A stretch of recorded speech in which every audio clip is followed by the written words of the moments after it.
Olá, você está no Comente Bíblia. Segundo vídeo, nós vamos ainda em Gálatas capítulo 4, vamos ler do versículo 8 ao 20, meu povo, né?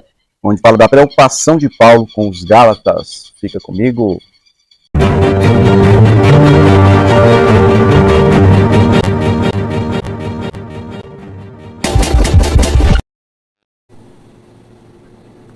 Antes, quando vocês não conheciam a Deus, eram escravos daqueles que, por natureza, não são deuses. Mas agora, conhecendo a Deus, ou melhor, sendo por Ele conhecidos, como é que estão voltando àqueles mesmos princípios elementares, fracos e sem poder? Querem ser escravizados por eles outra vez? Vocês estão observando dias especiais, meses, ocasiões específicas e anos. Temo que os meus esforços por vocês tenham sido inúteis. Eu lhes suplico, irmãos, que se tornem como eu, pois eu me tornei como vocês. Em nada vocês me ofenderam. Como sabem, foi por causa de uma doença que lhes preguei o Evangelho pela primeira vez. Embora a minha doença lhes tenha sido uma provação, vocês não me trataram com desprezo ou desdém. Ao contrário, receberam-me como se eu fosse um anjo de Deus, como o próprio Cristo Jesus. O que aconteceu com a alegria de vocês? Tenho certeza que, se fosse possível, vocês teriam arrancado os próprios olhos para dá-los a mim. Tornei-me inimigo de vocês por lhes dizer a verdade? Os que fazem tanto esforço para agradá-los não agem bem, mas querem isolá-los, a fim de que vocês também mostrem zelo por eles. É bom sempre ser zeloso pelo bem, e não apenas quando estou presente. Meus filhos, novamente estou sofrendo dores de parto por sua causa, até que Cristo seja formado em vocês. Eu gostaria de estar com vocês agora e mudar o meu tom de voz, pois estou perplexo quanto a vocês. Bom, os comentários que eu preciso fazer aqui são: se você observar bem no versículo 8, antes, quando vocês não conheciam a Deus, eram escravos daqueles que, por natureza, não são deuses. Olha só. Ou seja, de uma forma ou de outra, as pessoas têm a necessidade de cultuar, de buscar um Deus para si. Por isso, existe a questão da idolatria. Se você for observar direitinho a história, instrumentos musicais e instrumentos de proteção em guerra, em peleja, na Bíblia você vai encontrar isso entre os descendentes de Caim, que, no caso, são um grupo, né, que resolveu viver longe de Deus. Não queremos saber de Deus. Então, eles nem tinham alegria da presença de Deus e não se sentiam protegidos, né? A questão é que quando você não se sente protegido, você também não se sente amado, querido, você não se sente valorizado. E então eles, como humanos, nós temos essa condição de nos adaptar a qualquer situação. E aí eles criaram instrumentos musicais e tal, né? Instrumentos para defesa, né? Para se protegerem. Aqui o que Paulo está dizendo é que antes, quando não conhecíamos a Deus, mesmo assim, éramos religiosos, mas uma religião que nos escravizava, né? Porque, na verdade, nos apresentavam deuses diferentes do Deus que é aqui o Deus da Bíblia, né? O Deus que nós conhecemos aqui. No versículo 9, Paulo continua dizendo aqui: mas agora conhecendo a Deus, ou melhor, sendo por ele conhecidos, como é que estão voltando àqueles mesmos princípios elementares, fracos e sem poder? Querem ser escravizados por eles outra vez? Ou seja, vocês querem agora voltar a serem praticantes de uma religião vazia, que não resolvia, que não respondia aos seus anseios? O que vocês estão querendo? Porque, assim, lá na Galácia, o pessoal chegou, né, com aquela história do outro evangelho. É só você olhar os vídeos passados aí, e Paulo está combatendo isso, porque é só regra e mais regra e mais regra. Tem que cumprir a lei de Moisés, tem que circuncidar, tem que guardar o sábado, quer ser salvo?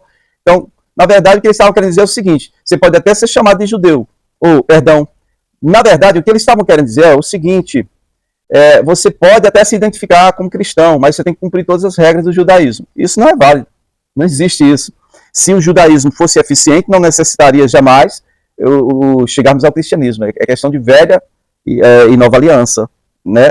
Então, outro aspecto aqui que tem é que é muito mais fácil você viver uma religião vazia, vã, inútil, do que se comprometer de verdade com o Senhor para cumprir aquilo que é ordenança, mandamento e vontade do Senhor, seu Deus. Você se abster. Agora é o seguinte: você só tem essa condição também de fazer ou não fazer a vontade de Deus quando você já está chegando à maturidade. Enquanto você é pequeno, vixe, Tem que ter alguém para te controlar, doido, senão toda criança é maluca. Assim, nesse sentido ela não sabe o que é certo, o que é errado, não tem discernimento nenhum. Se deixar a criança lá, ela como veneno, achando que é bom, ou sei lá, mete o dedo na tomada. Pensa uma criança aí sem entendimento. Então é o seguinte, aqui eles estavam querendo trocar algo que funcionava por algo anterior que era, assim, inútil, mas que não exigia tanto. Muitos de nós temos, às vezes, vontade de fazer isso. A questão é que isso não leva ninguém para o céu, né? Não leva ninguém para o céu. Assim como em nossos relacionamentos, nós não chegamos a canto nenhum quando nós queremos só iludir as pessoas. Queremos só tomar proveito, né? Ter proveito delas. Queremos só sermos beneficiados por elas. Então vamos devagar aí para a gente entender o que está falando aqui. Ok? Versículo 11, ele vai dizer assim, ó, temo que os meus esforços por vocês tenham sido inúteis. Eu lhes suplico, irmãos, que se tornem como eu, ou seja, não sejam meus imitadores, pois eu me tornei como vocês, em nada vocês me ofenderam. Como sabem, foi por causa de uma doença que eu lhes preguei o evangelho a primeira vez.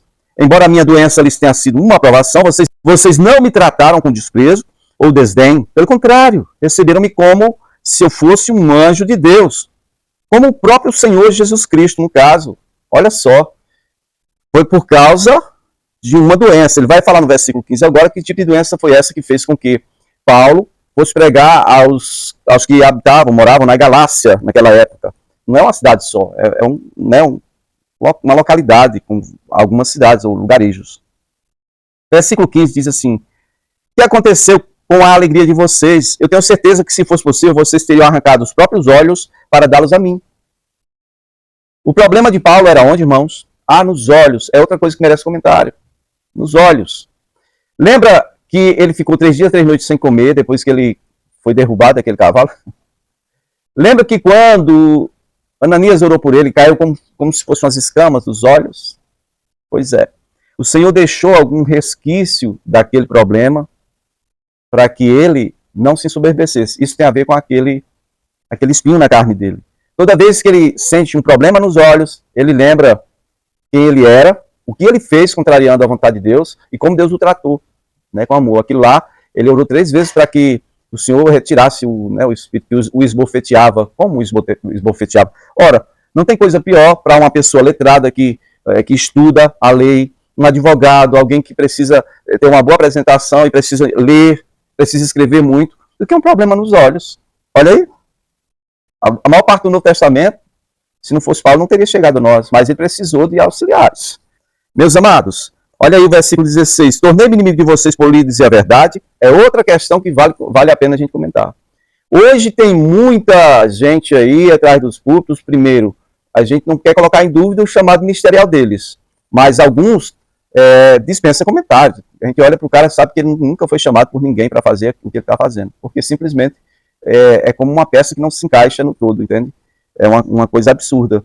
E tem muita gente atrás dos púlpitos que está negando a verdade, está deixando de pregar a verdade, está distraindo, está só alisando o ego, né? Esse evangelho é assim, meio, tipo, é você amado, tadinho, você está chorando, vem cá, você está mal porque você pecou, não, pode pecar, o Senhor vai continuar te amando, né? O Senhor, ele é desesperado por você, você pode ir, rolar, sabe, na lama mais longínqua que você encontrar, papai vai atrás de você, tudo mentira, irmãos. O pai do filho pródigo não foi atrás dele, não. Ele ficou lá na porta, lá esperando o filho voltar. E às vezes isso aí é a maior demonstração de amor que um pai pode ter para um filho. Pastor, mas as 99 ovelhas que estavam no aprisco, que aquela que ficou sozinha. Uma ovelha, irmão, não tem juízo, não. Uma ovelha, ela se perde. Uma ovelha, ela se torna vítima. Nós estamos falando de filhos. Aqui, quando a Bíblia compara a gente com ovelha, é querendo nos dizer que sem Deus nós vamos morrer, nós vamos nos perder, nós precisamos de um pastor para nossas almas, para nossas vidas. Mas isso não é literal. Agora, o que eu coloco aqui para vocês é a literalidade do pensamento bíblico. Deus não irá atrás de você quando você, de caso pensado, resolveu se desviar e andar no caminho próprio, abandonando a fé, abandonando os princípios rudimentares aí da palavra, resolveu voltar, às vezes vai para um lugar pior do que o que estava. Né, assim, coisa que nenhuma pessoa louca faz, só se estiver realmente dopado, estiver fora de si, né, como deixar a igreja para ir para o meio de gente de umbanda, que eu já vi casos assim, tá? Literalmente para o meio de culto a demônios. Meus amados, e ainda tem gente que não tem uma posição como a de Paulo. Ele está perguntando aqui, eu me tornei inimigo de vocês por dizer a verdade. Que verdade? A verdade é que vocês estão querendo deixar o evangelho puro e simples para voltar à prática de uma religião inútil que não vai levar vocês a lugar nenhum, exceto ao inferno. Não vai resolver a vida de ninguém aqui e nem na eternidade. Então prestem bem atenção. No versículo 17, ele questiona assim, aqueles que fazem tanto esforço para ajudar a vocês, né, para agradar a vocês, aqueles que se esforçam tanto para agradar a vocês, não agem bem, mas querem isolar vocês a fim de que vocês também mostrem zelo por eles. É bom sempre ser zeloso pelo bem, irmãos, né? Não apenas quando eu estou presente. Meus filhos, olha, Paulo está chamando eles de filhos, porque Paulo gerou essa gente toda. Meus filhos, novamente estou sofrendo dores de parto por causa de vocês, né? Eu vou ficar sofrendo dores de parto até que Cristo seja formado em vocês. Ou seja, o que Paulo está dizendo é, eu pensei que vocês já tinham crescido pelo menos um pouquinho, mas vocês estão carnais demais. Acabado de nascer, eu estou sentindo dor de parto de novo. Eu vou ter que dar luz de novo a vocês. Vocês não suportam algo que nem uma criança, um carnal, não, é um recém-nascido. Vocês são, sabe, eu vou ter que passar a dar leite de novo para vocês. Eu tenho tanta coisa sólida, mas vocês não conseguem receber. Vocês recebem um pessoal que chega aí desviando vocês da doutrina correta, né? No verso 20, eu gostaria de estar com vocês agora e mudar o meu tom de voz, pois estou perplexos quanto a vocês. Ou seja, eu jamais esperava isso de vocês, mas que bom que agora eu estou vendo realmente a realidade de vocês. Que coisa triste, né? É muito triste isso. Eu queria só concluir aqui, dizendo para vocês sobre a questão do zelo. Mais uma vez, no versículo 18, ele diz é bom sempre ser zeloso pelo bem, né? Mas o próprio Paulo, ele fala sobre outro aspecto, que é quando você tem zelo, mas não tem entendimento. Paulo perseguia, matava, né? Ele era advogado daqueles que apedrejavam, acusavam, matavam os crentes. Ele era zeloso pela doutrina dele, muito zeloso, né?